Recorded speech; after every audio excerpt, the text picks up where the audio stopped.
A sure sign of spring today, as local dignitaries gathered for the Grape Growers of Ontario Media Day, highlighting their goals and concerns for the future of Ontario wine. We are coming off of back-to-back good harvests. Quality of the wine is excellent going into the 2013 year, where you'll be able to start picking up some of the white wines in the next month or so, red wines obviously later. So coming off a year like this with excellent quality is a great year to leap forward and try to gain some more market share. Located in one of the most northerly grape growing regions in the world, what is the significance of your location?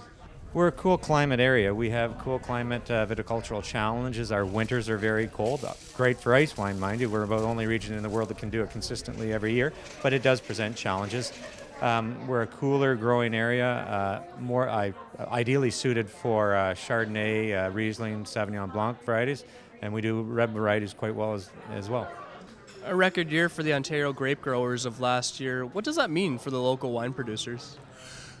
In our tanks right now at our winery, in our tanks and barrels, we have one of the best vintages we've had, not just in the last decade, but in the last century. The quality of the wines are unbelievable. Consumers are going to start enjoying this great vintage. However, for the last 5 years, we've been blessed with some very good vintages. 2012 just happens to be a stellar vintage. What do these local wine producers face in the challenges ahead? One of the issues we have in our province is because the LCBO is one of the best big box retailers in the world. They're doing a great job. But last year they only had about 585 VQA labels available to the public, either through the LCBO or vintages. There's over 3,000 VQA individual labels available in the marketplace. So that equates to about only less than 20%. In British Columbia, they have 700 private retail stores, which allow over 1,700 different wines to be available throughout the province of British Columbia throughout the year.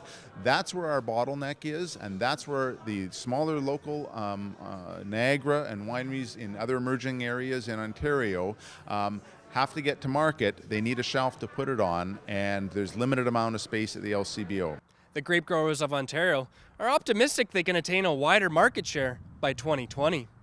We've been calling for growth in our industry for some time. There was a target set back in the year 2000, it was called Poise for Greatness, that we'd be at 60% by the year 2020. Our concern is we're only at 38%. So we've got a lot of catching up to do, as they say, over the next little while. So 1.5% per year for the next couple of years, we don't think is difficult, but the only way it's going to be achievable is we have our partners, the LCBO, the Government of Ontario, and our wine partners in the industry, to everybody working together to make that achievable. The wine industry in Ontario has definitely created a lot of jobs and tourism. What is the economic impact from... In Ontario, the economic impact, overall impact is about 3.3 billion. I'm just quoting, I'm trying to remember my numbers here. And Canadian impact is 6.3 billion, I believe. So it's huge. It's huge to the province of Ontario, and it's huge to the Canadian economy as well. It's here in these vineyards where the process begins for great Ontario wine. Local grape growers are confident they can compete worldwide, both now and in the time ahead. For The Source, Michael Onley, Niagara-on-the-Lake.